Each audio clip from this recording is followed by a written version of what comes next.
Well, good morning, guys. It is 6 in the morning here in Kansas, May 19, 2022. Man, it is going to be 99 degrees today here in Kansas, which is just ridiculous. Usually we'd be enjoying, I'd say, 70 to low 80 degree weather here. Well, I enjoy 60 degree weather, but this year, can you tell God's doing something? I think all over the country, 100% has had incredible wind, very strange temperatures. God's trying to get our attention, and you don't have to look far to see that. Just pay attention to what's going on around you. Here in Kansas, we're the center. Obviously, you probably realize this, the center of the continent, up at Lebanon, Kansas. Why a pioneer, a homesteader, would name a town Lebanon in Kansas, I don't know. Maybe there were cedar trees there or something, and in the Bible they talk about the cedars of Lebanon. They were probably a little more magnificent than our eastern red cedars that grow like weeds around here, and they get maybe 20 foot tall, and the trunks are that big around. But anyway, that town has the claim to fame of being the center of the continental United States. So the continental 48 states, I think a 1918 survey, they determined that like 2 miles north of Lebanon, Kansas, is the center of the U.S. That's way up north, almost to Nebraska. And then Kinsley, Kansas, claims to be Midway, USA, so 1,561 miles, halfway point between New York and San Francisco. And exactly halfway between those two places is where I want to be. You're kind of as far away from both of those places as you could possibly get at that point. So I'm happy being here in Kansas. I actually really like it. We were recently voted, a survey of the masses, or whoever they surveyed. Kansas was ranked as the least or the worst place, or however they phrased it, to visit or go on vacation. And I was born and raised here, hence the name Jayhawker. Do I take offense to that? Not really. Honestly, the less people that are here, I've been in tourist towns, and if I had to live day to day in that situation, I would hate it. I would move to Kansas to get away from that in the summer. But honestly, if let's say I lived in Cheyenne, Wyoming, would I go to Kansas for vacation? No, probably not. I don't go to Nebraska for vacation. I like Nebraska. I've been there many times, but I don't think of going there for vacation. So, anyway, I don't know why I'm telling you all about that. We do have excellent roads, however. Have you noticed that? So as you're getting through Kansas as fast as you possibly can on I-70 or Highway 50 or 54, the roads are excellent. I mean, we want to get you through, keep you moving. So, anyway, what else can I say? Oh, and I should point out, there is a lot of history here. A lot of pre-Civil War history on the eastern side. And, as you come west, after the Civil War, these towns started to get settled, but even before that, Coronado in the 1500s came through here. And I actually know a guy, I work for a farmer, and he was telling me about an old swimming hole and a bunkhouse and everything that he went to as a kid. Now, this guy's now in his 70s, so, we're talking back in the 50s or so. And anyway, he was down there, and there was a lady there, and they were just standing around talking.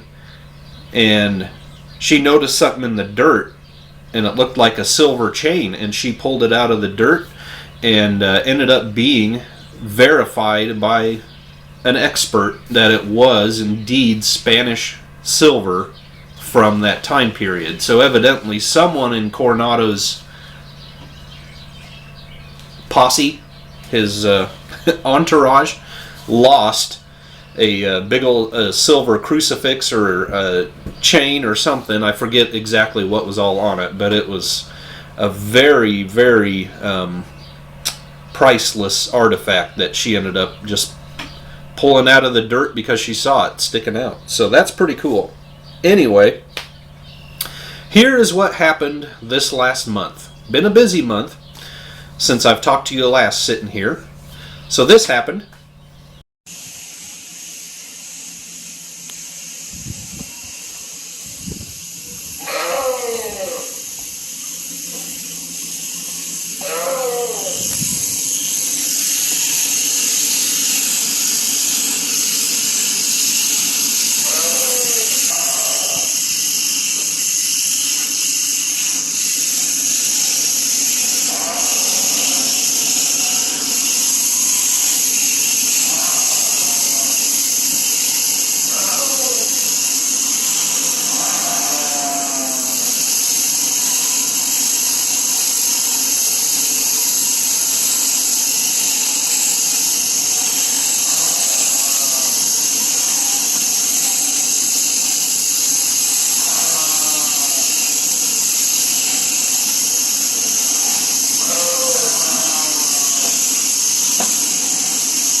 So yeah, they absolutely hate that.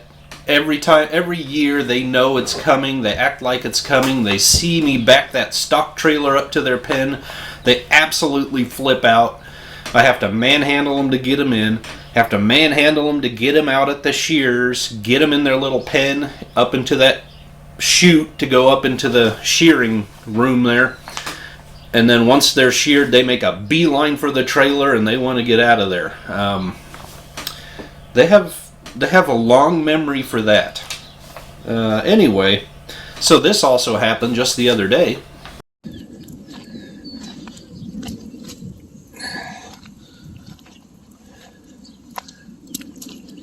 Springtime in Kansas.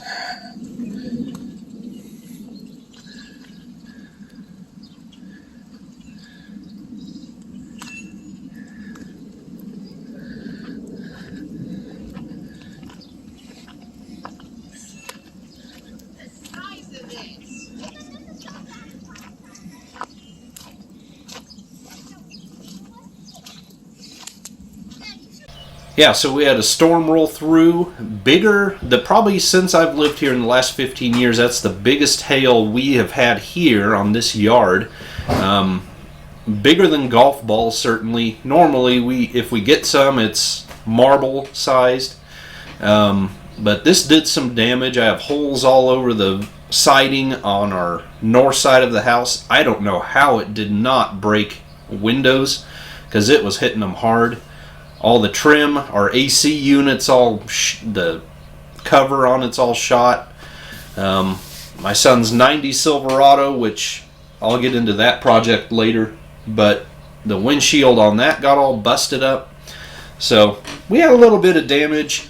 No tornado. In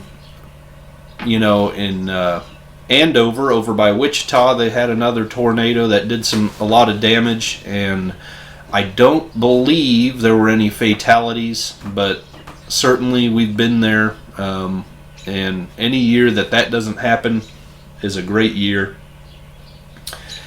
Moving on, so I've thought a lot as I have been doing videos, made this channel, and doing this work with you guys. You know, channels that do paid memberships, monthly memberships, or they do a Patreon where you pay monthly and you get extra content, so to speak.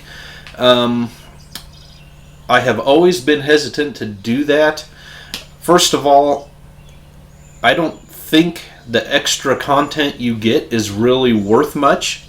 In a lot of situations, a lot of channels, it's just extra stuff they throw out there that's not really worth making a whole video about.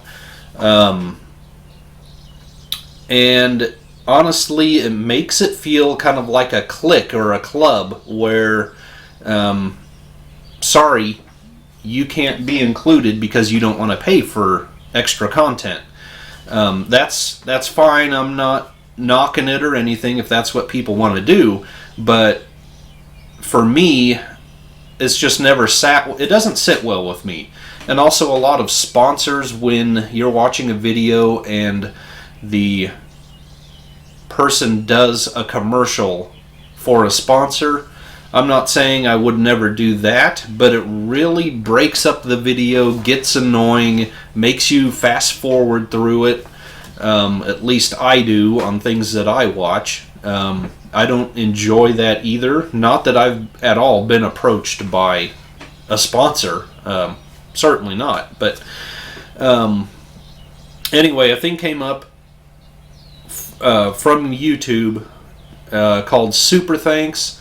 And I've had guys send me some money just as a thanks, which blew me away. I am very humbled by that you would feel like you need to pay me, or, you know, just as a thank you. And anyway, this came up, and so I went ahead and turned it on. So underneath the screen on all the videos, you'll see, I think it's a little heart with a $sign in it. And I've never done it before, but if you click on it, you can send money to me. I'm not asking you to at all, but if I'm just letting you know that is an option if you ever feel like doing that. Because honestly, what little money I get at this point from making these videos does not even come close to covering the cost of parts and time and tools that I need to do these. Now, it's great motivation. What I really like about making videos is it's incredible motivation to get some work done on these projects, especially my personal projects. I would already be getting work done on, like the 48 Chevy that is not mine. I would still be motivated to work on that. But anyway, I'm just throwing that out there. If any of you feel led to send a little money my way for the production of these videos, that's an option. Please never feel like you have to. I don't know what else to say about that. Now, I thought I'd give you a grandpa story. I grew up in my grandpa's shop listening to a lot of stories of the good old days, and he was the youngest of 5 brothers, and he was born in 1924, so I think it must have happened in the 30s. 2 of his oldest brothers, I believe, felt like they just needed to go to a football game in Nebraska. It was a beautiful, very warm, kind of an Indian summer day in November, and they really wanted to go to a football game, and it was so warm they decided they needed an open top car, but all they had was an enclosed sedan. So they cut the whole top off the car and drove to Nebraska that way, which was fine, I suppose. Who knows whose car it was? It was probably one of theirs. And on the way home, a cold front caught up with them, which out in these Great Plains states, and I know it happens everywhere, but especially here on the open prairie, you really feel the effects when cold fronts and warm fronts, the jet streams just can hit us hard here.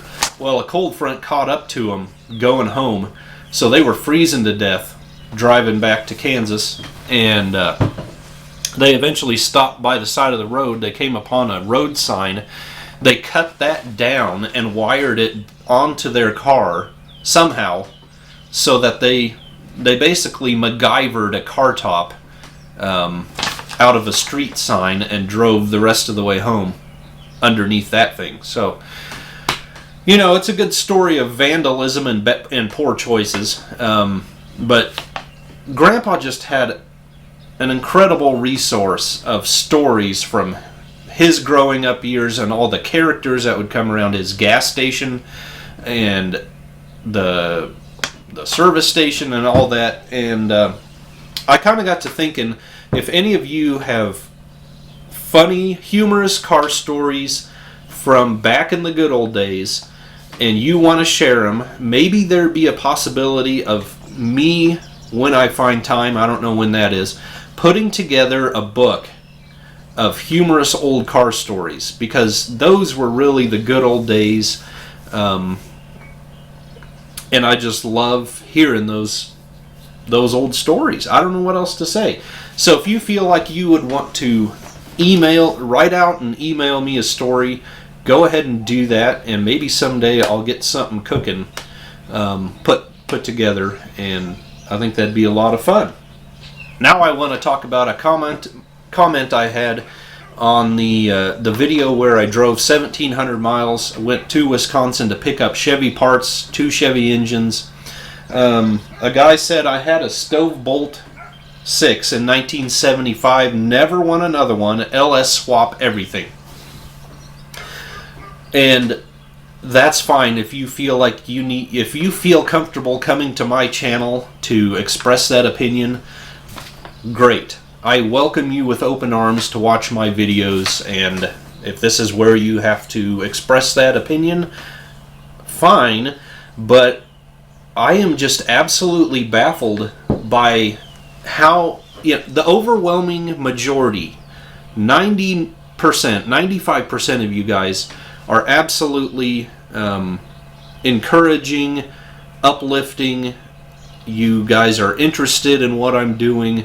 I'm blown away by the response, but I get so many comments from guys like this that watch videos that are obviously about Stove-Bolt Chevys or whatever I'm doing, and then they comment about how bad they are or whatever. You know, LS engines are great. Obviously, they've proven themselves. They are great engineered Chevrolet engines, but I don't go watch LS videos and then comment on how bad they are. I don't understand the disconnect. Why guys would click on a video and spend time watching it only to tell me how bad that machinery is. It makes absolutely no sense to me. Can someone out there explain it to me? Now, he said he had one in 1975, so his memory's going back 50 years to tell me about this. And let's say he owned a 216 or a 235 from the 40s or 50s. Well, it was already 20, 30 years old. It was probably completely worn out already. He gives no indication of what year or model of car or truck he was driving, but can it possibly be it was a worn out old vehicle that you had when you were a kid? You didn't know how to fix it, you didn't have money to fix it, you didn't know what you were doing, so that formed your opinion and you hated it? I mean, a Stove-Bolt Chevy has proven itself. I don't know. It doesn't matter. Okay, I recorded this devotion earlier yesterday, so let's head there now, and then I will get back to you at the end. So my question for you today is, how do we combat a person's tendency to blame God for the bad things that happen to them? We know as Christians that God is absolutely good and that Satan is here for the express purpose to steal, kill, and destroy. And yet people always point their finger at God and say, why? Why? You know what I'm saying? People really are their own worst enemy. Paul tells us in 2 Timothy 3, but mark this, there will be terrible times in the last days. The last days. People will be lovers of themselves, lovers of money, boastful, proud, abusive, disobedient to their parents, ungrateful, unholy, without love, unforgiving, slanderous, without self-control, brutal, not lovers of the good, treacherous, rash, conceited, lovers of pleasure rather than lovers of God, having a form of godliness but denying its power. Have nothing to do with such people. Amen to that. I'm sure I'm not alone in expressing the opinion that we are surrounded by folks that seem to have emotionally, perhaps even mentally peaked in the 5th grade, junior high if we want to be generous. The problem with this is that they continue to physically mature and reproduce and create even bigger problems for society because you now have a 5th grade mentality raising children, or not raising children, if you know what I mean. It's not a wonderful scenario. Think about some of the people you know, your neighbors, co-workers, relatives. It seems like they're always self-centered, always freaking out about trivial things, always moving from one relationship to the next or one job to the next, because in some inexplicable way, everyone they come into contact with is a complete idiot but them. We call people like these adults, and the scary thing is we allow them to buy alcohol and guns, drugs and power equipment, cars and cell phones. I was just behind a car the other day that put the phone down and just drive. And really, if we are all honest with ourselves, and I mean among us Christians, we all think and act like this every now and then. Even if it's just a little teensy bit, even in fun. We have a fallen tendency to be that 11-year-old lazy, self-centered us.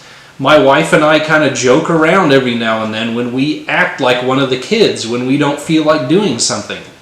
You know, it's just within us. But what about the rest of the world? The lost world that doesn't know God?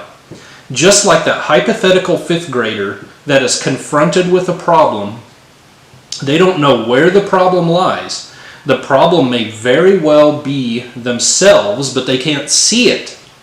Or just like a rebellious child that fights their parents who are trying to discipline them for their own good.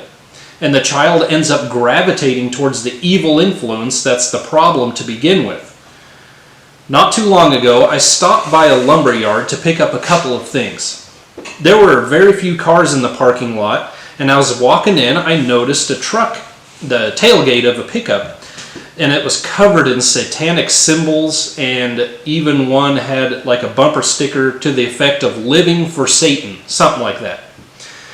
Because I knew there would be very few people inside, I made a game with myself to see if I could spot the person I thought would be driving that truck. And sure enough, I did end up spotting him. I'm not going to get into describing the guy or anything, but it got me to thinking, what drives a person to that state of mind? And the thing of it is that it's rebellion, but I would also say it's a cry for help. When you desire so much that everyone around you needs to know something like this, he's advertising the fact. It's a cry for help. It's like a young man writing his phone number on his car so girls would know he's available, which I never did.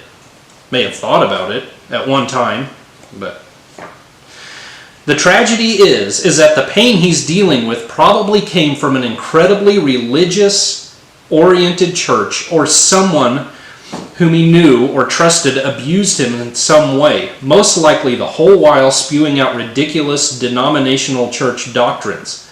These things come from Satan, not God. There's no doubt in my mind that at some point in the guy's past, there was someone that completely misrepresented Jesus Christ and his church and kingdom here on earth, all the while causing pain as well. And as such, he was in complete rebellion against God, and therefore he ran to devote himself to the true author of what caused him so much pain to begin with.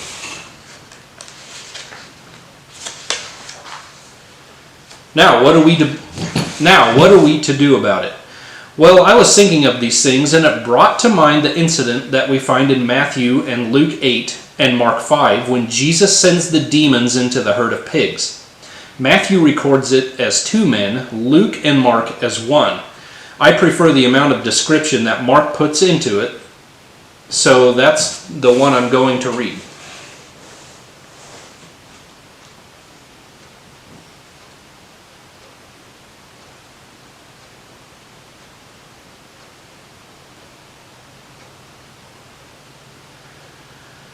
Starting in verse 2, Mark 5:2. When Jesus got out of the boat, a man with an impure spirit came from the tombs to meet him. This man lived in the tombs, and no one could bind him any more, not even with a chain, for he had often been chained hand and foot, but he tore the chains apart and broke the irons on his feet. No one was strong enough to subdue him. Night and day among the tombs and in the hills he would cry out and cut himself with stones. When he saw Jesus from a distance, he ran and fell on his knees in front of him. He shouted at the top of his voice, "What do you want with me, Jesus, Son of the Most High God? In God's name, don't torture me." For Jesus had said to him, "Come out of this man, you impure spirit." Then Jesus asked him, "What is your name?"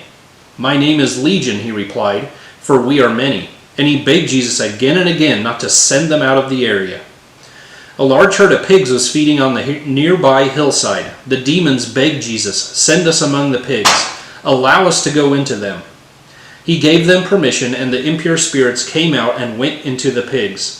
The herd, about 2,000 in number, rushed down the steep bank into the lake and were drowned. So we see that this guy has a legion of demons possessing him. A Roman legion consisted of approximately 4,000 to 6,000 men. I mean, it's safe to say that this guy was possessed, running around the tomb stark naked, breaking iron chains and cutting himself with sharp rocks.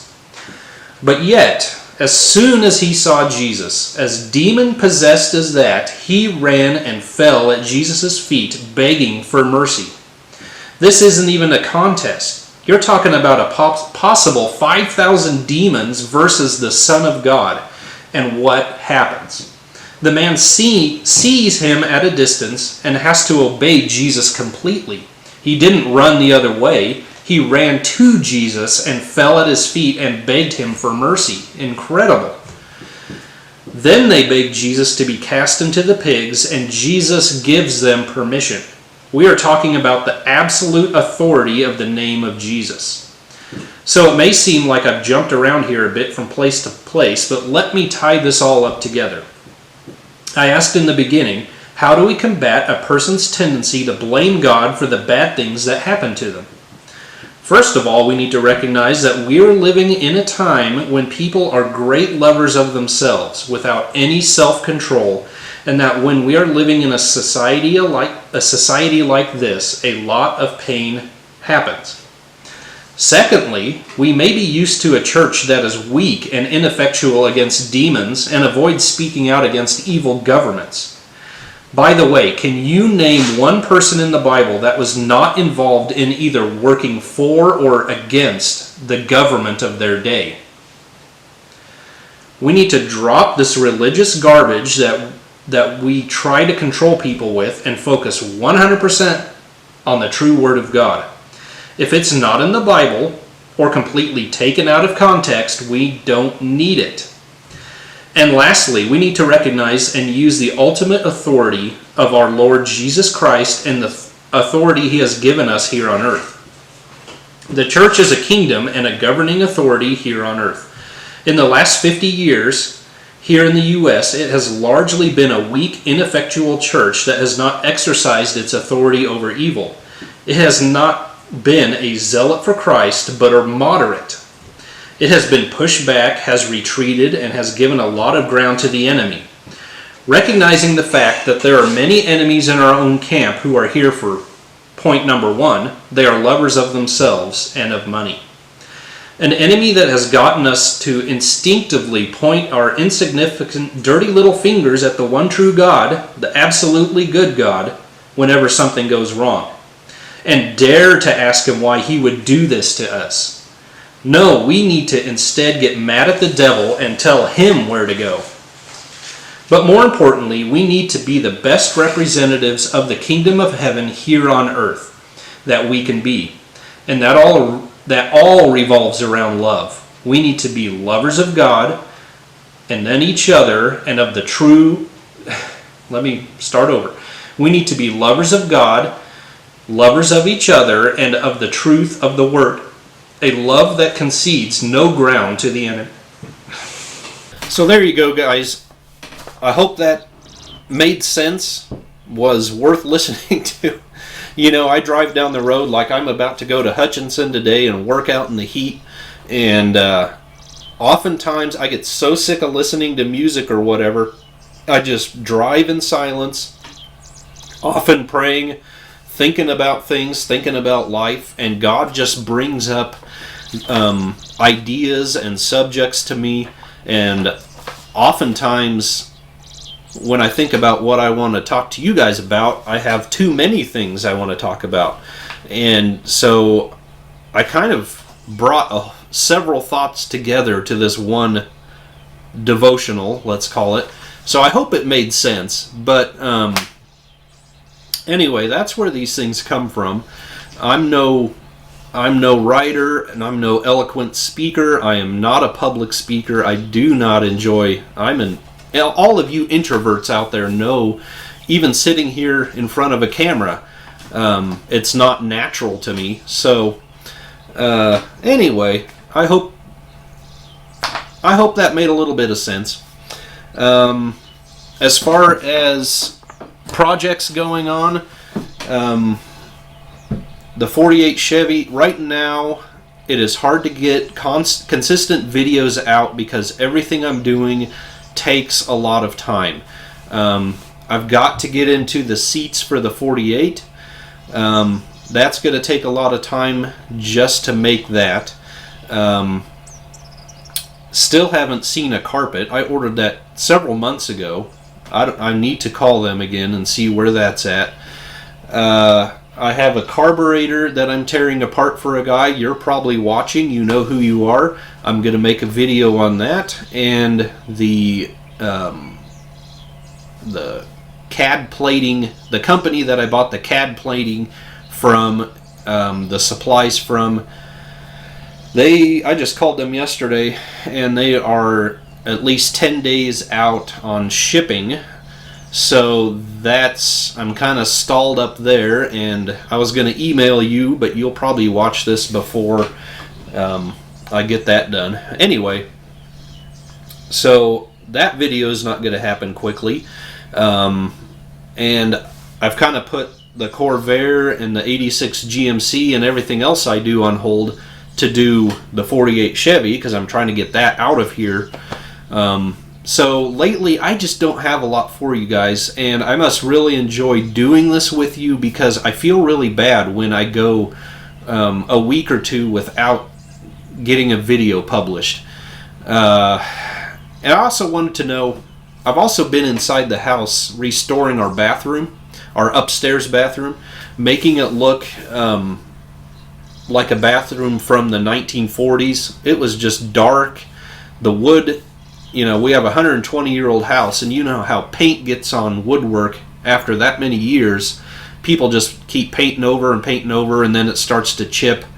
And so I have been sanding and stripping all the woodwork, repainting, repairing, and I went with colors that makes it look like a 1940s bathroom, because this house was moved here. It was built in 1901, and it was moved here in the 1940s. So just having fun with it.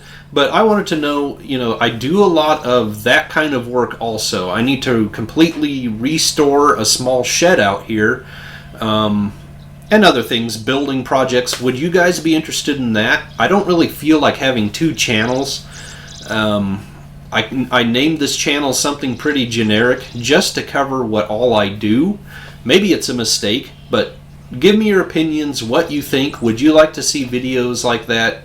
Do you think I should make another channel and put them there? I don't know. Anyway, give me your opinions. Seems like there was something else I was going to tell you about. Ugh, is that really me? Need a haircut. Anyway, let me turn you around and show you what's going on with the old 48. So I've got to move on to the seat covers, get the seat cushions rebuilt, go through all of that. I went back and forth with SMS a couple times. I sent them the original seat pattern fabric, like I said I was going to. Apparently they don't have a good gray stripe like I need. This was the first two they sent me. That would be an excellent option if you have the tan interior, if you're one of the fleet models. That was the closest thing they have to a gray, which most of it's brown. And then this is this stuff. That's what we used on the door panels and side panels, the rear side panels. So that was kind of a wash for the actual seat cover upholstery. I absolutely scoured the internet, could not find anything other than what you're looking at. Now it's pretty good. The pattern, the stripe width, the repeating stripe is spot on. I don't know if the material type necessarily is. It's a nice soft but heavy upholstery fabric. I really like it. But when I say that is all I could find, that is all I could find. I went through so many websites, searching so many gray stripe upholstery sites, and that was it. And I actually got a good price on this stuff. But my concern is the two colors of gray that make it up don't really match. This looks much more blue to me. I don't know if you can tell this through camera, but that looks much more blue. Now I'm hoping my saving grace here is going to be this dark vinyl. These are the two materials that we did on the door panel. And on the front seat anyway, it needs a welting cord. So this is the seat back material. This is the cushion and the backrest material. This is what you sit on and lean against. This gets wrapped around the back side of it. And then this splits the two and also gets, that's what covers the base of the rear seat, or the front seat. The rear seat's 100% this, the cushion and the backrest, and then it's just up against the side panels in the rear, which isn't as big of a deal, in my opinion. But what do you guys think? I know colors don't translate well on video all the time, but you know, when I have this in here, that ties in the dark stripe, and then these two will tie together, I know, because of our door panels. But yeah, I just wanted your opinion. Tell me what you think. If it looks like it'll be okay, probably putting them out in the sunlight would be even better idea. But I don't want to just do a job and get it done. I want to do a good job so that it looks good for a guy. You know what I'm saying? So I want your opinion. I value your opinion as long as you are nice and you're, you know, you play ball with me. If you're just here to say I'm an idiot, go away. Yeah, let me know. And the other project I wanted to mention was my son's 90 Silverado. I talked about it getting hailed on, so now the windshield's broken as well. I also just looked in the bed where I had the radiator, of course, so it has big old dents like that in it too. I have called two salvage yards in Wichita, one at Woodward, Oklahoma, one at Dodge City, and they're all connected with other salvage yards, and they all say they have no 4.3s and none of the other yards in their system that they're hooked up with have any 4.3s. It's just a motor like in this case, it was put into a full-size pickup, full size, compared to modern pickups, they're tiny, but they were just overused in a full-size pickup. It's like the modern the modern Rams that they put that little tiny diesel into. Guys buy that thinking, hey, I can pull a trailer because I have a diesel and it's way underpowered. Same thing going on with 4.3s in the full-size pickups. They just get used up, and I can't find any around here. If anyone close to Kansas has a 4.3 that they want to sell, let me know. I don't want to go halfway across the country for one. I'm keeping an eye on online auction sites with little S10s and so forth that have 4.3s in them. Usually, especially this day and age, anything used is going ridiculously high, so that's not even a good deal anymore. I don't really want to have to pull an engine, but I will. It's just doubling the work, pulling an engine and to put it back in the truck. I've already done that once. A crate engine would be so handy, but $2,000. I can buy him another used vehicle. Well, I don't know if I can anymore, but you could used to be able to buy a pretty decent used vehicle for $2,000, and you don't have to deal with all the mechanic work. So I don't know, but that's where that is. This has been Anton Gearloose here on location. Back to you, Nigel.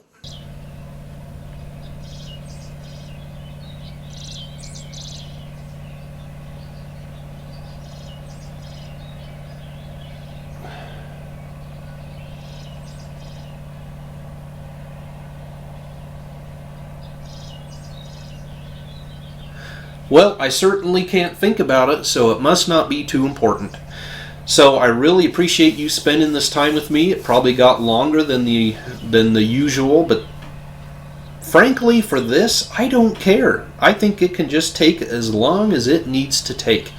I really appreciate you guys. God bless you. Thanks for watching. I hope you're doing well. I really believe we are living in some very interesting times. God is doing things in this world and in this country that I honestly believe with all my heart. Things are about to change a whole lot, and it will be for the better. There may be tough times, concerning times, but if you don't know God, it is time for you to turn your life and your heart towards Him, because He's moving in this world and you really need to be on His team. So consider that. Anyway, have a good day, guys. Thanks for watching. Bye-bye.